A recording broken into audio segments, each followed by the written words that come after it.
ఈ లొకేషన్ చూసాక నాకు ఒక విషయం అర్థమైంది ఏంటంటే మన ఇండియాలో ఇంకా ఎన్నో బ్యూటిఫుల్ హిడెన్ ప్లేసెస్ ఉన్నాయని.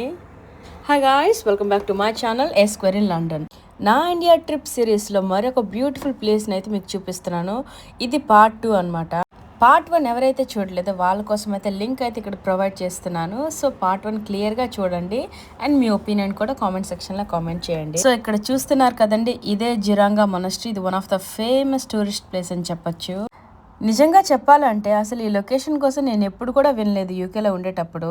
కానీ మా ఫ్యామిలీ మెంబర్స్ అయితే సజెస్ట్ చేశారు ఇది one of the best place to visit అని. ఇక్కడికి వచ్చిన తర్వాత మాత్రమే నాకు అర్థమైంది ఏంటంటే దీన్ని లిటిల్ టిబెట్ ఆఫ్ ఇండియా అంటారు. మనం నార్మల్గా ఇండియాలో టెంపుల్స్, హిల్స్, బీచెస్ అయితే చూసుంటాం. కానీ ఈ ప్లేస్లో విజిట్ చేసిన వెంటనే అసలు వెదర్ మొత్తం చేంజ్ అయిపోయింది. ఎంట్రన్స్ నుంచి ఎగ్జిట్ వరకు అయితే ఒక్కొక్క లొకేషన్ అయితే చాలా అంటే చాలా బ్యూటిఫుల్గా ఉంది. ఇక్కడ బిల్డింగ్స్ కానీ వాటిపైన ఉన్న డిజైన్స్ కానీ చాలా అంటే చాలా బాగున్నాయి.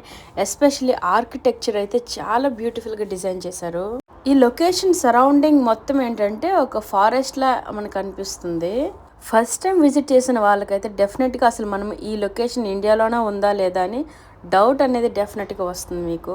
నాకు బాగా నచ్చిన విషయం ఏంటంటే ఇక్కడ చాలా పీస్ఫుల్గా ఉంది. అంతేకాకుండా ఎక్కువ హడావిడి ఏం లేకుండా, లౌడ్ మ్యూజిక్ లేదు, అంతేకాకుండా ట్రాఫిక్ సౌండ్ లేదు. ఎంత ప్రశాంతంగా ఉందంటే ప్రెజెంట్ ఉన్న జనరేషన్లో అయితే ఈ ట్రాఫిక్ సౌండ్కి అసలు మనకు పీస్ఫుల్ అనే వర్డ్ అనేది చాలా అరుదైపోయింది కదండి. అలాంటప్పుడు ఇలాంటి ప్లేసెస్ డెఫినెట్గా విజిట్ అవ్వాలి, ఎందుకంటే ఇక్కడ చాలా రిలీఫ్ ఇస్తాయి.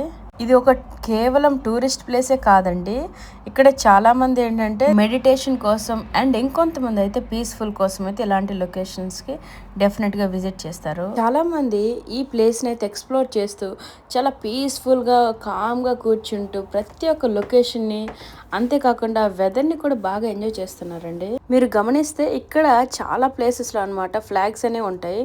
అన్ని ఫ్లాగ్స్ అనేవి కలర్స్గా ఉంటాయి. సో అవేంటంటే మనకి ప్రేయర్ ఫ్లాగ్స్ లా కనిపిస్తాయి. మీకు విషయం తెలుసా, బౌద్ధ సాంప్రదాయాల్లో ఈ జెండాలకు ప్రత్యేకమైన ప్రాముఖ్యత ఉందండి. గాలి వీచినప్పుడు ఆ ప్రార్థనలన్నీ ప్రపంచానికి చేరుతాయని వారు నమ్ముతారు. ఇది వారి సంస్కృతిలో ఒక అందమైన భాగం అని చెప్పచ్చు.